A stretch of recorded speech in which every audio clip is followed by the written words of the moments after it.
अल्लाहुम्मा सल्लि अला मुहम्मदिन व आले मोहम्मद। अस्सलाम वालेकुम। कैसे हैं आप सब? उम्मीद करता हूँ सब खैरियत से होंगे। अल्लाह पाक आप सबको अपने ज़मान में रखे, सलामत रखे, आमीन। जनाब, टेक्निकल एनालिसिस की क्लास 11 के अंदर आप सबको मोस्ट वेलकम है। जैसे जनाब, प्रीवियस क्लासेस के अंदर हमने टेक्निकल इंडिकेटर्स पढ़े थे। इसमें सबसे पहले जो हमने इंडिकेटर पढ़ा था जनाब वो था RSI, second MACD, Bollinger band, moving averages, stochastic pivot points, वी वेब और फिबोनाची सीरीज़ पढ़ चुके हैं। और सुपर ट्रेंड को भी हम पढ़ चुके हैं। ओपन इंटरेस्ट डेटा जो कि काफ़ी डेटा एनालिसिस के लिए काफ़ी इंपॉर्टेंट होता है, इसको भी हम समझ चुके हैं। अच्छा जनाब, अब जो हम पढ़ने वाले हैं आज क्लास के अंदर, तो हमारा जो टॉपिक है, अच्छा जनाब, आज की क्लास के अंदर जो हम पढ़ने वाले हैं सबसे पहले वो आपको मैं पढ़ाऊँगा सेटलमेंट रेशियो। कि सेटलमेंट रेशियो क्या चीज़ होता है, इसकी क्या इंडिकेशन होती है, इसको कहाँ से जो कैलकुलेट करते हैं, कहाँ पढ़ते हैं। तो सबसे पहले सेटलमेंट रेशियो को पढ़ते हैं, उसके बाद मैं आपको इलियट वेव्स की थ्योरी समझाऊँगा। अच्छा जनाब, सेटलमेंट रेशियो जो होता है वो आपको NCCPL की साइट पे मिलता है। आप गूगल में जाएंगे और गूगल में जाके आप सर्च में लिखेंगे सेटलमेंट रेशियो।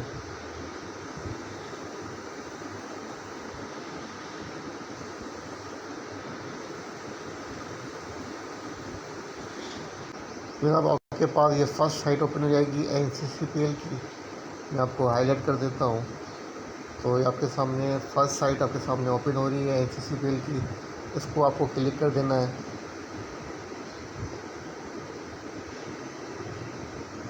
अच्छा जनाब, जब आपके पास NCCPL नेशनल क्लियरिंग कंपनी की वेबसाइट ओपन हो जाएगी तो इस तरीके का इंटरफेस आपके सामने होगा। तो आपको स्क्रॉल डाउन करना है। स्क्रॉल डाउन करने के बाद यहाँ पे आपको फर्स्ट नज़र आ रहा होगा अनलिस्टेड TFC और सेकंड नज़र आ रहा होगा सेटल इन्फो UIN वाइज। यहाँ पे मैं आपको हाईलाइट कर देता हूँ। अगर आप इस पर गौर करें तो आपको यहाँ पे नज़र आ रहा होगा settle info UIN wise. UIN wise का जो फुल फॉर्म है unique identification number. Unique identification number, यही आपके काम का है। अच्छा जनाब, settlement info UIN wise unique identification number को क्लिक करने के बाद आप नीचे स्क्रॉल डाउन करेंगे तो आपके सामने यूँ डेटा आ जाएगा और उसके बाद आपके पास कुछ इस तरीके का सेटलमेंट रेशो ओपन होगा। तो जनाब, यहाँ पे आपके सामने इस तरीके का डेटा आ जाएगा। UIN वाइज को क्लिक करने के बाद तो यहाँ पे आप इसमें सबसे पहले सिंबल आएगा, उसके बाद नेम आ रहा है, उसके बाद ट्रेड वॉल्यूम आ रहे हैं, ट्रेड वैल्यू आ रही है और UIN सेटलमेंट वॉल्यूम आ रहा है, उसके बाद UIN सेटलमेंट वैल्यू आ रही है। उसके बाद जनाब आपके पास आ रहा है UIN परसेंटेज वॉल्यूम। उसके बाद आखिर में आ रही है UIN परसेंटेज वैल्यू। तो ये आपके पास जनाब सेटलमेंट रेशियो होता है परसेंटेज के हिसाब से, जिसको हम जो है वो चेक करते हैं। ये होता है जनाब आपके पास 61.52। ये है अल अब्बास शुगर मिल का। अच्छा जनाब, इसको काउंट कैसे करते हैं कि फॉर एग्ज़ाम्पल जनाब किसी स्टॉक के अंदर दिन के अंदर 100 शेयर्स की ट्रेडिंग हुई है, 100 काउंट कर लेते हैं और 100 के बाद आपके पास 100 शेयर्स की ट्रेडिंग हुई है। तो मिसाल के तौर पर इसके अंदर 50 लोगों ने पोजीशन सेल की और 50 ने अपनी पोजीशन होल्ड की। तो इसके पास जो लास्ट में आएगा वो क्या आएगा, वो 50 आएगा। मतलब 100 शेयर्स की टोटल सेलिंग हुई, टोटल ट्रेडिंग हुई, उसके अंदर तकरीबन 50 लोगों ने 50 शेयर्स की सेलिंग हुई, 50% लोगों ने होल्ड किया। तो इसका जो रेशियो आएगा वो क्या आएगा, 50% सेटलमेंट रेशियो। मतलब सेटलमेंट रेशियो आपको ये बताता है कि किसी भी स्टॉक के अंदर जो ट्रेडिंग हुई है उसके बाद कितने परसेंट लोगों ने अपनी पोजीशन उस दिन के अंदर होल्ड किया हुआ है और कितने परसेंट लोगों ने अपनी पोजीशन सेल की हुई है। अगर मिसाल के तौर पर हम काउंट करें इसको अल अब्बास को 500 शेयर्स की टोटल, इसके अंदर जो टोटल जो है वो ट्रेड हुई है 500 शेयर्स की, तो हम देखेंगे कि 500 शेयर में से कितने परसेंट लोगों ने इसमें से अपनी पोजीशन होल्ड की है। तो यहाँ पे आप देखिए इसका जो रेशियो आ रहा है 61% आ रहा है। इसका मतलब है 39% लोगों ने इसकी अपनी पोजीशन जो है वो सेल की है और 61% लोगों ने इसकी पोजीशन होल्ड की हुई है। सेम इसी तरीके से आप देखें तो आपको यहाँ पे 100 नज़र आ रहा होगा जो कि एबट का डेटा है। एबट के अंदर पोजीशन 100% सेटलमेंट रेशियो है और इसके लिए जो टोटल वॉल्यूम लगे हैं तकरीबन एबट के अंदर कितने लगे जनाब, 2830 2830 के इसके अंदर वॉल्यूम लगे हैं। तो इससे अंदाज़ा क्या हो रहा है कि तकरीबन 2830 की इसके अंदर टोटल ट्रेड हुई है, लेकिन तकरीबन सब ने अपनी पोजीशन जिन्होंने बाई की थी, जो भी ट्रेड की थी उन्होंने होल्ड की हुई है, किसी ने भी सेल नहीं किया है। इसका मतलब क्या है कि एबट जो है वो होल्ड हो रहा है। कोई स्टॉक होल्ड होगा, जमा होगा, तो डेफिनेटली इसकी इंडिकेशन क्या होती है कि वो ऊपर जाएगा। इसी तरीके से सेटलमेंट रेशियो कम आती है, 50 के बिलो आती है, तो वो वीकनेस को इंडिकेट करती है। अगर इसकी सेटलमेंट रेशियो की पोजीशन परसेंटेज 70, 60, 80 आती है, तो वो होल्डिंग को इंडिकेट करती है और उसके चांसेस होते हैं कि ये स्टॉक या ये प्राइस अब ऊपर जा सकती है। तो सिंपल सा मेथड है सेटलमेंट रेशियो का। आई थिंक आपको कॉन्सेप्ट क्लियर हो गया होगा। अच्छा ना, अब हम आते हैं हमारे main topic yield wave theory की तरफ। तो यील्ड वेव की जो थ्योरी है थोड़ा सा उसको डेफिनेट कर लेते हैं, उसकी डेफिनेशन पढ़ लेते हैं। द यील्ड वेव प्रिंसिपल और yield wave theory is a form of the technical analysis that finance traders use to analyze financial market cycle and forecast market trend by identifying extremes and investor psychology and price levels such as the highs and lows by the looking the patterns in prices। अच्छा जनाब, ये जो yield wave की theory होती है इसके अंदर हम जो साइकिल होती है प्राइसेस की उसको कैच करने की कोशिश करते हैं कि बुलिश साइकिल है या बेयरिश साइकिल है, और ये साइकिल कहाँ से कंप्लीट होगी, कहाँ से एंड होगी, इसको कोशिश करते हैं समझने की। यील्ड वेव को हम इसीलिए अप्लाइड करते हैं।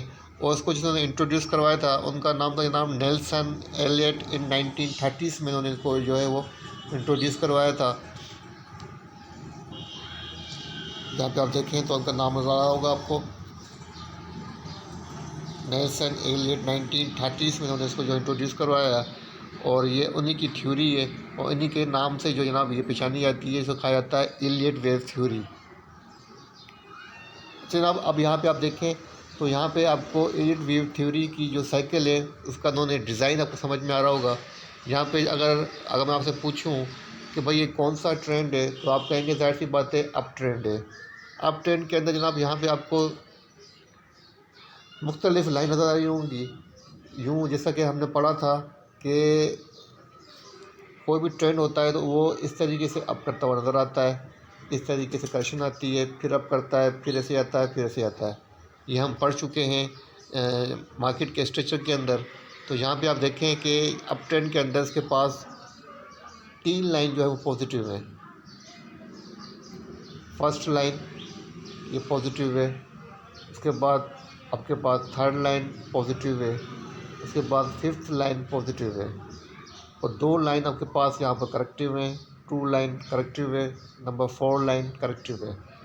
तो यील्ड वेव के मुताबिक कि किसी भी मार्केट की जो साइकिल होती है वो 5 वेव्स के अराउंड जो है वो घूमती हुई नज़र आती है। चाहे ट्रेंड बेयरिश हो चाहे बुलिश हो, मार्केट के अंदर जो साइकिल होगी उसकी वो 5 वेव्स के अंदर यील्ड साहब के मुताबिक वो इसी साइकिल में आपको नज़र आएगी। फर्स्ट यूँ होगी पॉजिटिव, सेकंड करेक्टिव होगी, उसके बाद अगेन जो है वो पॉजिटिव होगी, फिर अगेन करेक्टिव होगी, फिर अगेन पॉजिटिव होगी। तो इस तरीके से साइकिल होती है, और इसी साइकिल के अराउंड जो है मार्केट हमें ट्रेंड नज़र आती है। 5 वेव होती हैं बुलिश ट्रेंड के अंदर, 3 पॉजिटिव होंगी और जो 2 होंगी जनाब वो नेगेटिव होंगी बुलिश ट्रेंड के अंदर। अच्छा, उसके बाद जनाब जब साइकिल कंप्लीट होती है तो या फिफ्थ वेव यहाँ पे कंप्लीट होती है, जैसे कि यहाँ पे कंप्लीट हुई, उसके बाद करेक्शन शुरू होती है, करेक्टिव वेव स्टार्ट होती है, जिसे हम कहते हैं ए बी, और से कहते हैं सेकंड थर्ड को सी। मतलब जो करेक्शन आती है लास्ट वेव के बाद, अपनी फिफ्थ वेव के बाद जब ये बुलिश साइकिल कंप्लीट हुई, तो उसके बाद जो करेक्शन आती है वो कैसे आएगी, ऐसे ए बी और सी। अच्छा, और ये करेक्शन होगी वो आपको जनाब इसी साइकिल के अंदर कंप्लीट होती नज़र आनी चाहिए, मतलब अपनी 4th वेव के अंदर ही कंप्लीट होती हुई नज़र आनी चाहिए। अगर 4th वेव को कंप्लीट करके इसके नीचे आ रही है तो इसका मतलब क्या है कि न्यू बेयरिश साइकिल स्टार्ट हो रही है। अगर इसको मूव करके ऊपर जा रही है तो इसका मतलब क्या है, न्यू बुलिश साइकिल स्टार्ट हो रही है। ऐसा भी हो सकता है, मैं आपको थोड़ा सा और हाईलाइट कर देता हूँ, कि आपने देखा कि एक बुलिश साइकिल स्टार्ट हुई, ठीक है, यहाँ पे आके 5 वेव कंप्लीट हुई, ठीक है, उसके बाद करेक्शन हुई और उसके बाद अगेन जो है मार्केट ने एक नई साइकिल स्टार्ट कर दी, ठीक है। या ऐसा भी हो सकता है कि यहाँ को ब्रेक करके, इसको ब्रेक करके फोर्थ को यहाँ से अगेन मार्केट ने अपनी बेरिश साइकिल स्टार्ट कर दी, ऐसा भी पॉसिबल है। अच्छा, इस वेव के 3 जो होते हैं वो गोल्डन रूल होते हैं इलिट वेव को समझने के, पहचानने के। फर्स्ट रूल क्या होता है कि हमेशा आपकी जो 3 वेव्स होती, नंबर 3 वेव जो होगी वो लार्ज होगी, तमाम वेव्स के अंदर ये लार्ज होगी। ये जो पोर्शन होगा काफ़ी मेजर होता है, काफ़ी लार्ज साइकिल होती है, काफ़ी लार्ज वेव होती है। और उसके बाद जो सेकंड गोल्डन रूल है इसके अंदर वो ये है जनाब, कि आपकी जो सेकंड करेक्टिव वेव है वो अपने एक के नंबर 1 की जो लाइन है वेव, नंबर 1 वेव से उसके लॉग को ब्रेक नहीं करेगी, उसको कम्प्लीटली आकर देगी, यहाँ तक आ सकती है लेकिन इसको ब्रेक करके इसके नीचे नहीं आएगी। समझ में आई बात? इसका मतलब क्या है? फर्स्ट रूल क्या होगा कि 3 वेव जो होगी वो लार्ज होगी,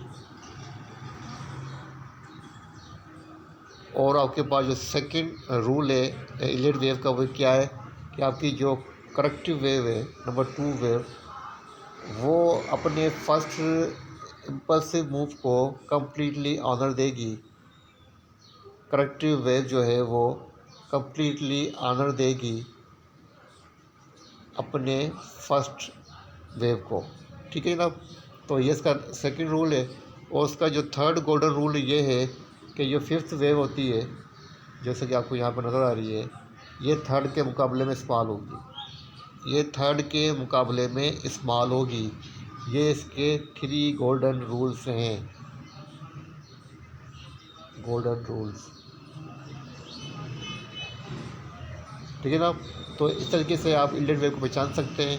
अगर आप ये देख रहे हैं कि अगर आप ये देख रहे हैं कि मार्केट का जो ट्रेंड है, मार्केट की जो बुलिश साइकिल है वो इस तरीके से मूव कर रही है, कोई वेव नहीं बन रही है, तो आप इलिट वेव को आइडेंटिफाई नहीं कर रहे हैं। या आप यूँ कह सकते हैं कि मार्केट का जो ट्रेंड है उसके अंदर हमें इलिट वेव बनती हुई नज़र नहीं आ रही है। तो अब आप इस बात को माने या ना माने, इससे कोई फ़र्क नहीं पड़ता है, लेकिन मार्केट के जो एक्सपर्ट्स हैं और जो सीनियर्स हैं, क्योंकि काफ़ी पुरानी थ्योरी है 1930s की ये थ्योरी है। तो तमाम सीनियर एक्सपर्ट के मुताबिक कि मार्केट के अंदर जो भी साइकिल होती है, चाहे बेयरिश या बुलिश हो, वो इसी 5 वेव्स के अराउंड ही आपको नज़र आती है और उसके बाद ही करेक्शन शुरू होती है। तो ये इलिट वेव की थ्योरी है। और उसके बाद आगे चलते हैं हम। तो यहाँ पे आप देखें अब बेरिश ट्रेंड, अब मार्केट का जो ट्रेंड होगा बेरिश, तो उसके अंदर 3 वेव्स होंगी। वो क्या होंगी? वो नेगेटिव होंगी। First wave negative, second wave negative, third wave negative, corrective wave true positive, corrective wave 4 positive. अब नेगेटिव ट्रेंड है, मार्केट की साइकिल अगर नेगेटिव है तो उसके अंदर आपको जब जो होंगी 3 जो होंगी वो नेगेटिव वेव्स होंगी और 2 जो होंगी वो पॉजिटिव करेक्टिव होंगी। ये तो हम ऑलरेडी पढ़ चुके हैं कि भाई मार्केट की साइकिल जो होती है इसके अंदर बेरिश साइकिल होगी तो किस तरीके से आपको पहचानना है। और इसको तो हम ऐसे ही नेगेटिव ही के पॉजिटिव कहेंगे, रिट्रेसमेंट लेवल कहेंगे करेक्टिव वेव के। और इसके बाद जनाब अगर मैं यहाँ पे TRG को अप्लाई किया है, TRG का मंथली चार्ट ओपन है, तो यहाँ पे आप देखें कि मैंने आपको समझाने के लिए जस्ट किया है, सिर्फ को समझने के लिए कोशिश कीजिएगा कि TRG के डेली चार्ट के ऊपर, सॉरी मंथली चार्ट के ऊपर मैंने इलिट वेव को अप्लाई किया है।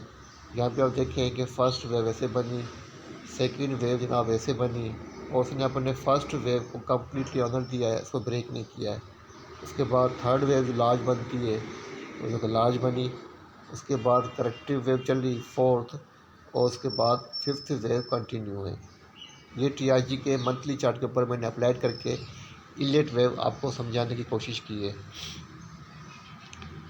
अच्छा जनाब, तो अगर हम कहें कि भाई जिस तरीके से मिसाल के तौर पर ये बुलिश ट्रेंड है, टीआईजी के अंदर इम्पल्सिव मूव है और टीआईजी एक पॉजिटिव मूव के अंदर नज़र आ रहा है। जाहिर सी बात है अप ट्रेंड के अंदर हमने लगाई है, बुलिश ट्रेंड है। तो अगर हम कहें कि भाई जो करेक्शन आती है उसको हम कैसे कैच करें, तो उसका एक तरीका ये है कि जो करेक्टिव है इसको आप फिबोनाची लगा के, फिबोनाची अप्लाइड करके भी आप इस रिट्रेसमेंट को ट्रेस आउट कर सकते हैं। जैसा कि मैंने यहाँ पे लगाया है, यहाँ पे आप देखें कि मैंने टीआरजी का जो रिट्रेसमेंट लेवल था, मतलब इसका ये हाई लो, इसको कनेक्ट करके मैंने टीआरजी के अंदर रिट्रेसमेंट को अप्लाई करने की कोशिश की। तो आप देखें कि टीआरजी ने जैसे यहाँ पे देखें टीआरजी ने अपनी जो साइकिल कंप्लीट की है, करेक्शन की, वो कहाँ की है, 78% पे की है, 78% से। उसके बाद टीआरजी ने थोड़ी करेक्शन ली, 61% तक की। उसके बाद अगेन 78 को रिट्रेस किया और उसके बाद अगेन 50% पे आई, उसके बाद अगेन 38% पे आई, उसके बाद अगेन यहाँ से आपको एक अच्छा मूव नज़र आया। तो ये करेक्शन जो करेक्टिव वेव होती है इलीट वेव की, इसको आप ट्रेस आउट करने के लिए डाउन ट्रेंड के अंदर भी और अप ट्रेंड के अंदर भी फिबोनाची अप्लाई करके लगा सकते हैं। लेकिन सीनियर्स का ये कहना है कि ये जो करेक्शन होती है, ये जो पॉजिटिव ट्रेंड के अंदर करेक्शन आती है, ये तकरीबन आपकी इस वेव का 30% होती है। 30% वो क्या होती है वो समझा देता हूँ। फॉर एग्ज़ाम्पल कि कोई प्राइस 1 से स्टार्ट हुई, ठीक है ना, यहाँ से वो अपना 100 का हाई पोस्ट किया, ये 100 तक की वेव बनी, तो 100 का 30% कितना होगा, 30 रुपये होगा ना। तो मतलब ये जो करेक्शन आएगी, ये जो करेक्शन आएगी वो कहाँ तक आएगी, 70 की प्राइस तक आएगी। 100 का 30% 70 बनता है, वो बनता 33% है, लेकिन मैंने आपको राउंड फिगर देने समझाया है कि जो प्राइस बनेगी वो 70 पर आएगी। अब जाहिर सी बात है, तो अब प्राइस 100 तक आई है, 70 तक आई है, 70 के बाद जो थर्ड वेव बनेगी उसकी साइकोलॉजी क्या है कि वो लार्ज होती है। जब वो लार्ज होती है तो इसका मतलब क्या है, प्राइस बात है, प्राइस 100 के बाद 200 तक आएगी।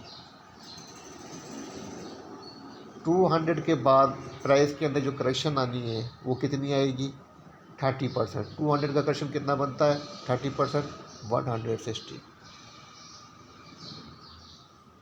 ठीक है ना। अब 160 के बाद जाहिर बात है 200 के बाद प्राइस जाएगी कहाँ तक जाएगी, 250 तक जाएगी, ठीक है ना। तो ये थ्योरी होती है कि जो करेक्टिव होती है तकरीबन 30 to 33% की प्राइस की करेक्शन लेती है अपनी प्रीवियस वेव की 30%। मतलब प्रीवियस प्राइस के अंदर जो भी प्राइस बनी है 1 से 100 बनी है, तो इसका 30% आप करेंगे रिट्रेसमेंट, ठीक है जनाब। तो ये था इलियट वेव का एक मोटा सा कॉन्सेप्ट जो आपको मैंने समझाने की कोशिश की है। उसकी डिटेल में ज़्यादा नहीं गया हूँ क्योंकि वहाँ पे जाने के लिए फिर आपको काफ़ी आप कंफ्यूज हो जाएंगे। अगर आप ये साइकिल समझ जाते हैं कि भाई ये इलियट वेव होती है और मार्केट इसी साइकिल में घूमती है, तो आप मार्केट के ट्रेंड की ये साइकिल होती है वहाँ पे कहाँ पे आपको फॉलो करना है, कहाँ से कहाँ तक फॉलो करना है, कहाँ पे आपको एग्ज़िट लेनी है, ये आपको इजीली समझ में आ जाएगा। तो जनाब ये थी हमारी लास्ट क्लास कोर्स की 11th क्लास और लास्ट टॉपिक था। अब मिलेंगे इंशाअल्लाह 12 की लास्ट क्लास के अंदर, जिसके अंदर हम अपने तमाम जो टॉपिक हमने पढ़े हैं उनका रिव्यू करेंगे आज इंशाअल्लाह। तो तैयार रहिएगा।